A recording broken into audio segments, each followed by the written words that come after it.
Assalamu alaikum. This is Shauruk Mujumdar welcoming you all to the English news from Btv-Chattogram. Let's begin with the headlines. Chief Advisor Professor Muhammad Yunus urges armed forces to assist holding the national elections in peaceful and festive manner.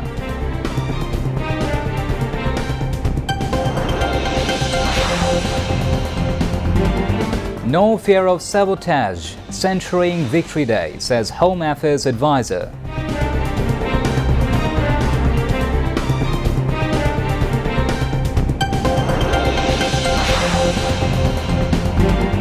July mass uprising creates opportunity to unite the nation, which must not be missed, says religious advisor.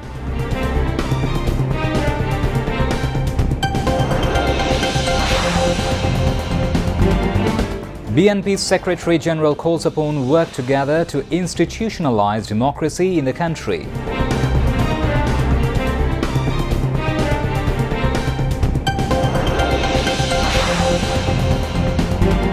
Israeli airstrike kills 13 in Palestinian refugee camp in southern Lebanon.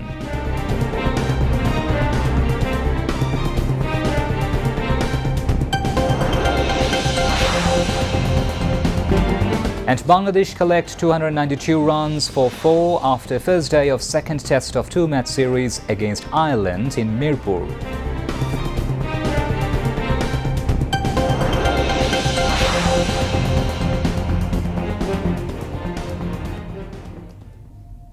Those were the headlines. Now moving on to the details. Chief Advisor Professor Muhammad Yunus has sought support from the armed forces, police and other law enforcement agencies to hold the upcoming national elections in a peaceful and festive manner in the first half of February next. He made the call while addressing the certificate distribution ceremony of Defence Services Command and Staff College DSCSC Course 2025 at the DSCSC complex in Mirpur cantonment today. On the occasion, the Chief Advisor congratulated all the graduating officers and advised them to utilize the knowledge, wisdom and determination gained from the course for the progress of the nation. He praised the global reputation of DSCSC as a military institution.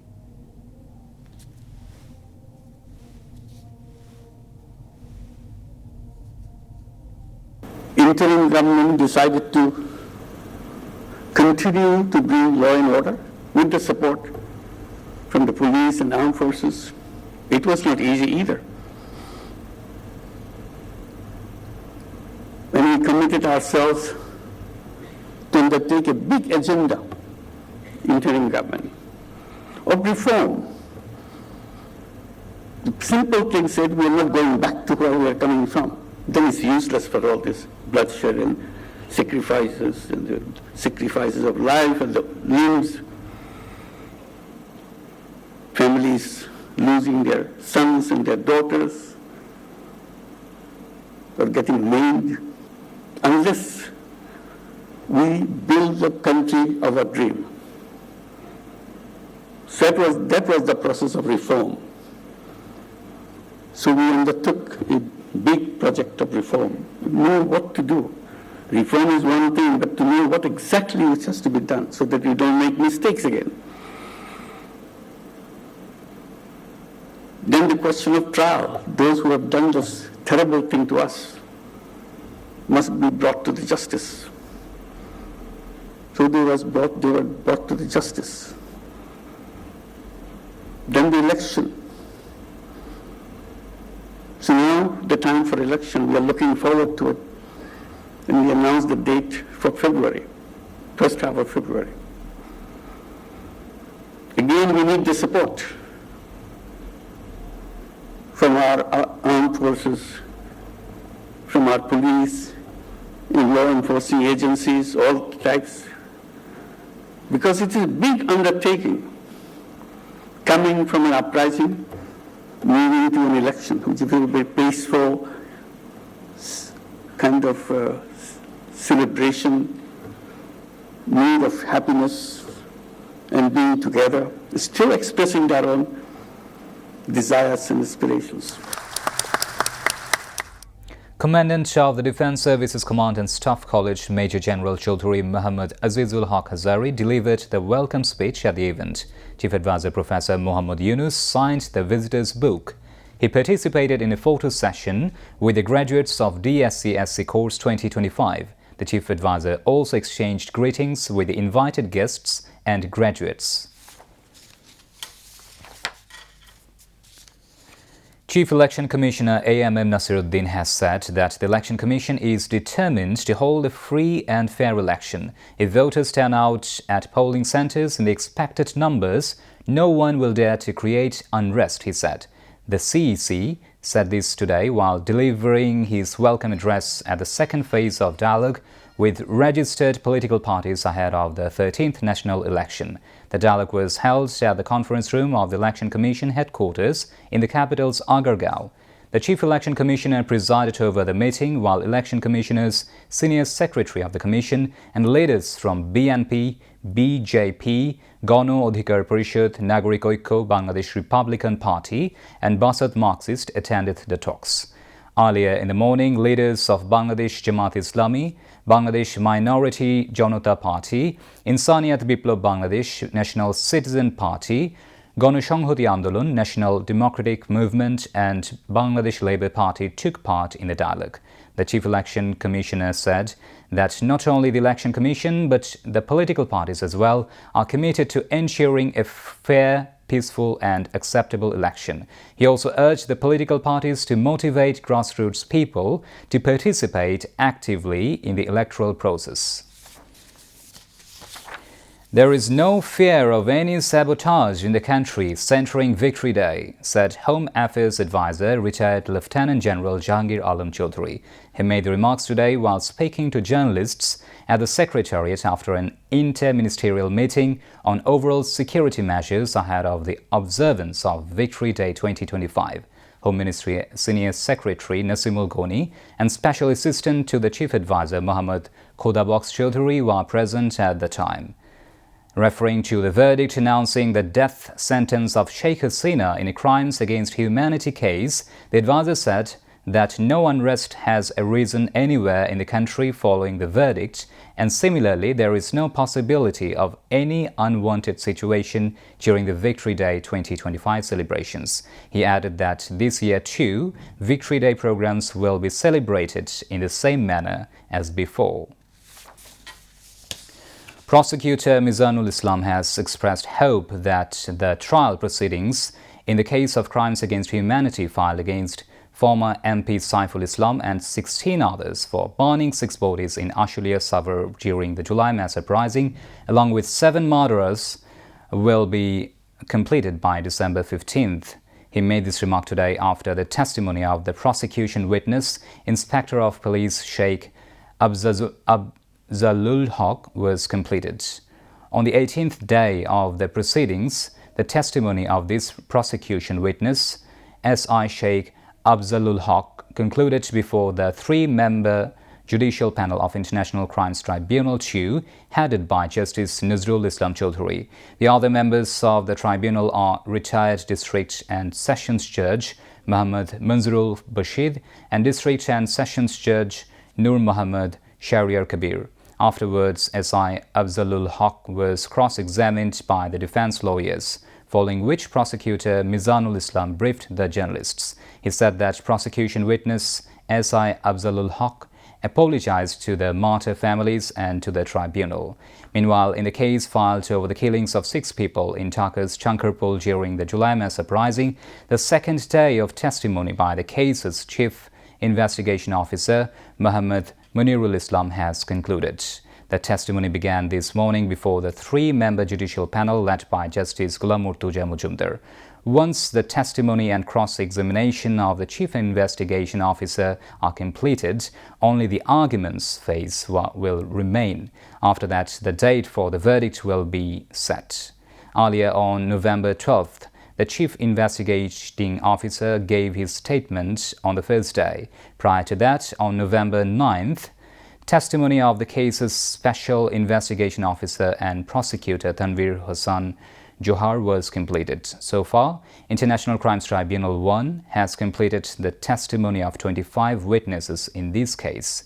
In the morning, 12 accused arrested in connection with these two cases were produced before the tribunal. Religious advisor AFM Khalid Hussain has said that the mass uprising last year has created an opportunity to unite the nation, and if this chance is missed, the country might have to wait for a long time for another chance. He also urged everyone to remain vigilant so that this opportunity to purify the nation is not lost under any circumstances. Khalid Hussain made the remarks this morning at the Hifzul Quran Award Ceremony 2025 held at the Abu Said Auditorium in the capital.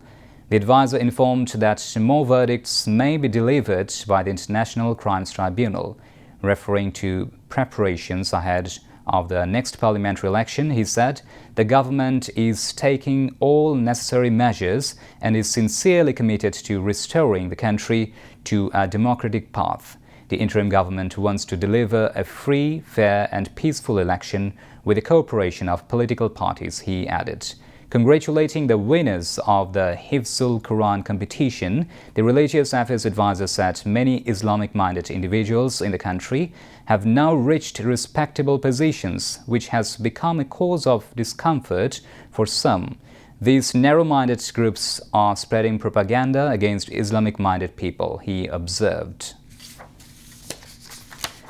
BNP's Secretary General Mirza Fakhrul Islam Alamgir has called on everyone to work together to institutionalize democracy in the country. He said that elections are not the end of everything.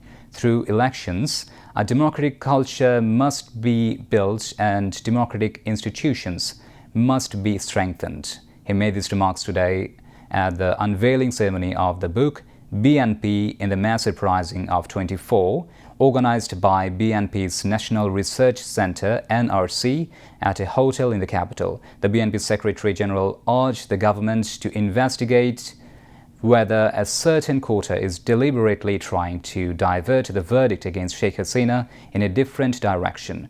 The event was presided over by BNP Standing Committee member Dr. Abdul Moin Khan, Standing Committee member Salima Rahman, Joint Secretary General Shahiduddin Chaudhry Ani, editor of the book BNP in the Mass Uprising of 24, Babul Talukdar and other party leaders were also present. Now international news. At least 13 people have been killed in an Israeli airstrike on a Palestinian refugee camp in southern Lebanon. According to Lebanon's health ministry, cited by the state news agency, the strike targeted parked cars inside the camp on the outskirts of the coastal city of Sidon on Tuesday. Israel says the attack was aimed at members of the Hamas training unit. Hamas denied the allegation, saying Israel is indiscriminately killing innocent Palestinians. Lebanese officials say such airstrikes amount to a violation of the country's sovereignty. Israel's far-right National Security Minister Itamar Ben-Gvir has issued a direct threat, saying that if the UN Security Council votes to recognize a Palestinian state, Israel should respond by killing Palestinian Authority leaders and arresting President Mahmoud Abbas. He made the remarks at a press briefing in the Israeli parliament, the Knesset. The latest version of the US-backed peace plan includes, for the first time, a reference to a possible future Palestinian state, a clause absent from earlier drafts. The Palestinian Authority has strongly condemned Ben-Gvir's comments. According to Middle East Eye, Ben-Gvir made the statement on Monday ahead of the UN Security Council vote on the US proposal for a Gaza peace arrangement. Meanwhile, a new report by the US-based energy research group Oil Change International says 25 countries supplied fuel to Israel during 2 years of mass killings in Gaza. Azerbaijan, Kazakhstan and the United States provided Israel with large quantities of oil during the assault.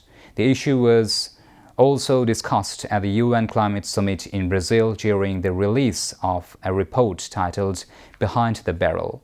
Data shows that between 1st November 2023 and 1st October 2025, various countries sent 21,200,000 metric tons of crude and refined petroleum to Israel across 323 shipments. The report states that Azerbaijan and Kazakhstan, both Muslim-majority nations, were the two largest suppliers of crude oil, accounting for 70% of total shipments. Russia, Greece and the United States were the top suppliers of refined petroleum products. U.S. President Donald Trump says Saudi's de facto leader knew nothing about the murder of Washington Post journalist Jamal Khashoggi in the Saudi consulate in Istanbul in 2018. Trump was speaking during a meeting with Crown Prince Mohammed bin Salman in the Oval Office. His assertion contradicts a 2021 U.S. intelligence report. Trump also says a lot of people didn't like Khashoggi, while the Crown Prince calls the killing a huge mistake. The two leaders also have discussed closer economic ties. The Crown Prince says Saudi Arabia will invest $1 trillion in the U.S. A fire ripped through more than 170 buildings and killed one person in a southern Japanese coastal city, with military and firefighting helicopters scrambling to extinguish the country's largest urban blaze in almost half a century. Aerial footage from broadcasters showed houses reduced to rubble and thick plumes of smoke rising from the hilly Saganoseki district of Oita City. The flames had also spread to nearby forested slopes and an uninhabited island more than 1 kilometer off the coast. The blaze started on Tuesday evening and has burned 48,900 square meters. One person has been found dead, local media reported, citing police sources.